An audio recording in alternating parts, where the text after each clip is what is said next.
Hi hello नमस्कार, मी अश्विनी स्वागत करते तुमचं आपल्या छान अशा व्हिडिओ ब्लॉगमध्ये. तर काल होता शुक्रवार. काल रात्रभर लाईट नव्हती आणि आज सकाळी जरी लाईट आली असली तरी ती डिम होती. आता तुम्ही इथे पाहू शकता किती लवकर आम्ही स्वयंपाकाला लागलो होतो. त्याचं काय कारण आहे हे तुम्हाला पुढे व्हिडिओमध्ये पाहायलाच मिळेल. तर याकडे दूध उकळून झालं होतं, चहा पण झाला होता आणि आता चालली होती फ्लॉवरची भाजी करायची. तर 6:45 वाजले होते. कृष्णा तरी अजून झोपलेलाच होता. त्याच्यामुळे म्हटलं मी पण लगेच चपात्या करून घेते, कारण की तो जर उठला ना मग काहीच करून देत नाही. आणि या इकडे आता माझी सगळी कामं आहेत ना 10:30 पावणे 11 वाजेपर्यंत झाली होती. जसं की आपली रोजची कामं, झाडून फरशा, धुणं, भांडी, म्हशी पाणी पाजणं, स्वयंपाक वगैरे सगळं. स्वयंपाक तर तसा आमचा 8 वाजताच झाला होता. तर या इकडे कृष्णाला झोपवलं आंघोळ वगैरे घालून. आणि तुम्ही पाहिलंच होतं कालच्या व्हिडिओमध्ये चिक दिला होता. तर त्या चिकामध्ये ना मस्त असं दूध आणि गूळ मिक्स केलेला आहे. पण चूल विझवली आणि त्यात लक्षातच नव्हतं की चिक करायचा म्हणून, आणि लाईट पण नव्हती. तर आता लाईट आली म्हटल्यावर पहिलं तर आहे ना मी चिक करायला ठेवून दिला, कारण की याला 1 तासभर तरी लागतोच. आता मी माझं आवरलं होतं, जास्त काही नाही, फक्त तोंड हातपाय वगैरे धुतलं, कारण की मला मांडायची होती पूजा.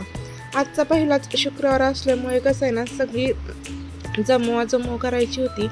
आणि जर विड्याची पानं नसली तर आंब्याची पानं ठेवतात असं म्हणतात. त्याच्यामुळे मी आंब्याची पानं जी आहेत ना ती घेतली. तर या इकडे तुम्ही पाहू शकता आळू पण किती मोठी झालेली आहे. आता ज्याच्या दारात आळूचे पानं असतात ते आळूच्या वड्या करत नाहीत. आमची तर पण तसंच आहे. आमची तर पण आळूच्या वड्या जास्त कोणी खात नाही. तर या इकडे जास्वंद पण छाटलेली आहे, त्याच्यामुळे त्याला जास्त काही फुल नव्हती, पण देवापुरते 1-2 फुलं सापडली. ज्यावेळेस आपण जास्त फुलं ठेवतो ना त्यावेळेस पूजा पण छान अशी दिसते. तर मी या इकडे ना 1 फूल आणि 1 कळी घेतली होती.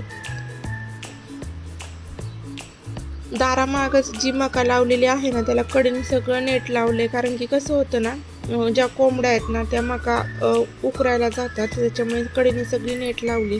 तर आता मी पूजेची जमवाजमव करत होते, तोपर्यंत तो कृष्णा उठून बसला. म्हणजे अगदीच 10-20 मिनिटच तो झोपला असेल. तर आता या इकडे ना सगळी पूजेची मी तयारी करून ठेवली होती.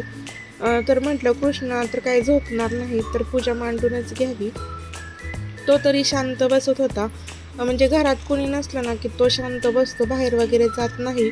तर या इकडे सगळी जी पूजा आहे ना ती व्यवस्थित आता मांडून घेते. अगदी मी ही पूजा लग्नाच्या आधीपासून करत आहे. म्हणजे बरेचसे वर्ष झाले, त्याला 10-15 वर्ष झाले असेल मी पूजा मांडते. तर याचा जर पूर्ण डिटेल व्हिडिओ जर तुम्हाला पाहिजे असेल ना तर नक्कीच कमेंट करा. मी एक दिवस आहे ना, म्हणजे एका शुक्रवारी याचा पूर्ण व्हिडिओ करेल, कारण की आत्ता श्रावणातला पहिलाच शुक्रवार आहे आणि मी ही 11 शुक्रवार पूजा मांडणार आहे. तर पांढरी रांगोळी नसल्यामुळे मी जो कलरची रांगोळी होती ना त्यानेच छोटीशी रांगोळी काढली, कारण की आता मोठी रांगोळी काढून उपयोग नाही. कृष्णा ती लगेच पुसून टाकतो. पूजा मांडली होती, दिवा उदबत्ती पण चालू होती. तोपर्यंत म्हटलं पुस्तक वाचून घ्यावं. कथा वाचली आणि लगेच आरती पण करून घेतली. आता या इकडे आरती झाली होती. देवाला फक्त मी साखरेचा नैवेद्य दाखवला. कृष्णा पण अगदी शांत बसला होता, त्याच्यामुळे एवढं काही वाटलं नाही. त्यानंतर ना बघा आपला जो चीक आहे ना तो छान असा तयार झालेला आहे. तर आता फराळाचं मी दुसरं काहीच केलं नव्हतं, जसं की खिचडी वगैरे. म्हटलं म्हणजे उपवासाला हा चीक खाल्ला जातो, त्याच्यामुळे म्हटलं चिकच खावा. तर गरमागरम चिक असा मी खायला घेतला होता. माझ्या दोन्ही मुलांना गोड अजिबात आवडत नाही, तर मी कृष्णाला चारत होते, तर त्याने सुद्धा खाल्ला नाही. आता मी फराळाच म्हणजे चिक खातच होते तोपर्यंत कृष्णाचे पप्पा जेवायला आले. आता ते दारात पाऊल ठेवत नाही ना तोपर्यंत कृष्णा लगेच त्यांच्यासाठी ताट घेऊन येतो. तर आता त्यांचं जेवण वगैरे झालं आणि ही संध्याकाळची वेळ होती. संध्याकाळ म्हणजे एवढा काय अंधार पडला नव्हता, पण मी चहा वगैरे ठेवून दिला, कारण की लाईटीचा काही भरोसा नाही, लाईट कधी जाईल हे सांगता येत नाही. त्यानंतर कुकर पण लावला आणि देवाची दिवाबत्ती करून घेतली. आता संध्याकाळी कसं असतं ना, जास्त उशिरा कृष्णाचा मूड कधी कसा होईल ते सांगता येत नाही. म्हणजे तो रडतो किंवा राहतो, त्याच्यामुळे मी लवकरच मुली बोलवल्या होत्या. जिवंतिका मातेची पूजा आमच्या इकडे तरी मांडत नाहीत, फक्त उपवास धरला जातो, कारण की श्रावणातले 5 शुक्रवार किंवा 4 शुक्रवार येऊत उपवास केला जातो. ज्यांची लहान मुलं आहेत त्यांनी आवर्जून हा उपवास करावा. तर अजूनपर्यंत मी जो फोटो आहे ना तो पूजलेला नव्हता, कारण की नागपंचमीच्या आदल्या दिवशी आपण त्या फोटोची पूजा करतो. तर या इकडे मी ना 5 मुली बोलवल्या होत्या, त्यांना हळदी कुंकू लावलं, प्रसाद म्हणून फुटाणे आणि साखर दिली होती. त्यानंतर मी माझ्या दोन्ही मुलांना ओवाळून घेतलं. तर ज्यांच्या घरी लहान मुलं असतात ना त्यांनी हा उपवास केला जातो. त्याचबरोबर मुलांना पण ओवाळायचं असतं. आता मुलांना ओवाळलं त्यानंतर साई माझ्या पाया पडला, देवाच्या पण पाया पडला. देवाच्या पाया पडल्यावर मुलांना सांगायला लागत नाही की प्रसाद घ्या म्हणून, ते हातानेच घेतात. तर आता साई दादा तर पाया पडला, पण कृष्णाचं काय, तर त्याचं बघून ना तो पण पाया पडला. जसं मोठं अनुकरण करतात ना तशी लहान मुलं पण, म्हणजे मोठं जसं करतात ना त्यांचंच अनुकरण लहान मुलं करत असतात.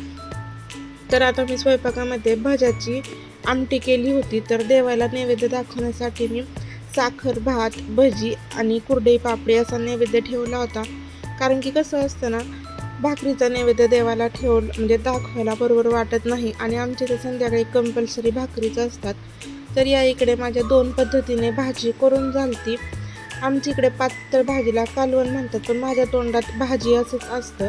तर भाज्याचे 2 प्रकारची भाजी करून झालती, एक कृष्णासाठी आणि एक आमच्यासाठी. तर असा काहीसा आजचा स्वयंपाकाचा मेनू होता. तर असा आजचा व्हिडिओ तुम्हाला जर आवडला असेल तर नक्कीच आपला व्हिडिओ लाईक, शेअर आणि सबस्क्राईब करा. आणि हो, कमेंट करायला मात्र विसरू नका. व्हिडिओ पाहिल्याबद्दल धन्यवाद.